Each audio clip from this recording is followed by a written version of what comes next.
የኢድ ሰላት እየሄድኩ ነው እየመሰለኝ ያለው። ለዓርሹ ጌታ ረሒሙ መርጦ ለሰጠ እስልምና በቅዱስ ቃሉ ወርቆ ላድሰን ድረስ ምስጋና።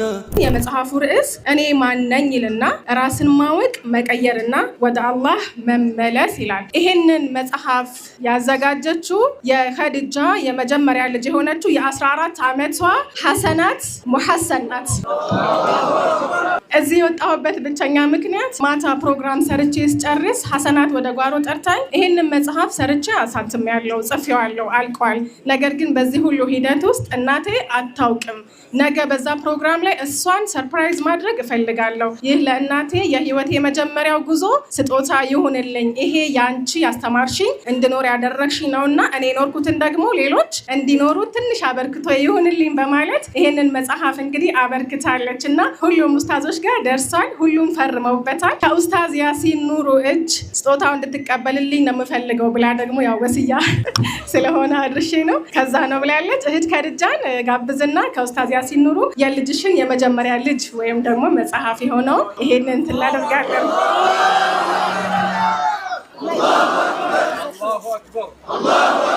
ሐሰናት እሷ ነች።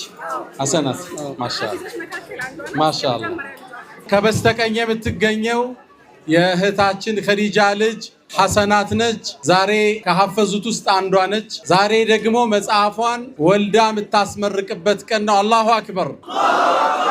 ልጅ እናቱን እንዲህ ሲያኮራ እጅግ በጣም ደስ የሚል ነው። ሁላችሁ ገዝታችሁ እንደምታነቡት ተስፋ አደርጋለሁ። የመጽሐፉ ርዕስ ምንድነው የሚለው? እኔ ማን ነኝ የሚል የራስን ፍለጋ ጥያቄ የያዘ ነው። ራሳችን ፈልገን ከራሳችን ጋር ተዋውቀን ወደ አላህ እንዴት እንቀርባለን ነውና መልእክቱ። ሐሰናት የሚል ደግሞ ከወደ ሳውዲ ሀዲያ መጥቶላታል። በስሟ ወርቅ መጥቶላታል። አላሁ አክበር።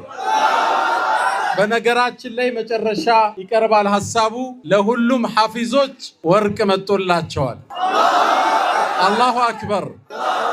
በሂፍዝ ታሪክ እንዲህ አይነት ሽልማት ተሸልሞ ያቅም። ጅማ ከፍታዋን መልሳ ታሪኳን የመለሰችበት ታሪካዊ ቀን ነው። አላሁ አክበር። ከኔ ሳይሆን በቀጥታ ከልጇ ለእናቷ ስጦታ ታደርጋለች። እኔ በቆምኩበት ቢስሚላህ እስቲ ቅፍ አድርገሽ ሳሚያት ዱዓ አድርጊላት። እናትና ልጅ ለኢስላም አብረው ሲያብሩ ሲተባበሩ አላህ የሰው ልጆችን ለመኮትኮት ስትጥር አይቶ የራሷን ፍሬ ባርኮላታል። አላሁ አክበር፣ አላሁ አክበር። ናም አበል ወሊድ የወርቅ ስጦታውን ለሐሰናት ያበረክታል። አላሁ አክበር፣ አላሁ አክበር፣ አላሁ አክበር። ወርቅ ነው እየተሸለሙ ያሉት። አላሁ አክበር፣ አላሁ አክበር፣ አላሁ አክበር። ታላቅ ሥራ ከታላቅ ንያ ጋር ሲጣመር ምንኛ ያምራል። አላህ ሱብሓነሁ ወተዓላ የበለጠውን ያውቃል። ለእህት ኸዲጃ የተዘጋጀ ልዩ ስጦታ አለኝ። 100 ሺህ ብር አበረክታለሁ። ይህ በእርግጥ ቀላል ሥራ ነው ብለን ተስፋ እናደርጋለን። እህት ኸዲጃን አንድ ጥያቄ ለመጠየቅ እፈልጋለሁ። ለመሆኑ በእስልምና እምነት ምን ያህል ጊዜ አሳለፍሽ?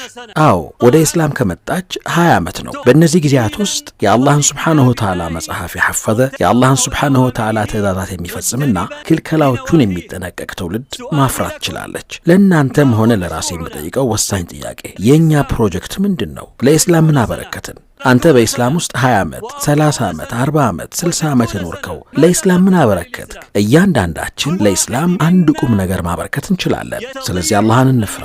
ለኢስላም አንድ ነገር ሳታበረከቱ እንዳትሞቱ። ከሰሃቦች አንዱ የነበረው ሙዓዝ ኢብኑ ጀበል በኢስላም ውስጥ የነበረው ዕድሜ 6 ዓመት ብቻ ነበር። ሙስሊሞች ሆይ 6 ዓመት ብቻ።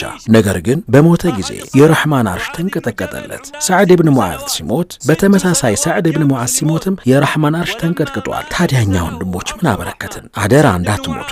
እኔ ሁል ጊዜ ለእያንዳንዱ ሙስሊም የምለው የግል ፕሮጀክት ሊኖርህ ይገባል ነው። ይህንን ሐሳብ የህይወት ፕሮጀክት እለዋለሁ እኔ። እሱም አንተ ብትሞት እንኳ መልካም ስራዎችህ ማለትም ሐሰናትህ እንዳይሞት ማድረግ ነው። በህይወት እስካለህ ድረስ ለራስህ መልካምን ነገር ማቅረብህና ከእያንዳንዱ የመልካም ስራ በሮች ላይ አሻራህን ማሳረፍህ የሚያስደንቅ አይደለም። ነገር ግን ዋናው አስተዋይነት ብልሃትና ከአላህ ሱብሓነሁ ወተዓላ የሚገኝ ተውፊቅ ማለት አንተ ስትሞት መልካም ስራዎችህ እንዳይሞቱ ማድረግ መቻልህ ነው።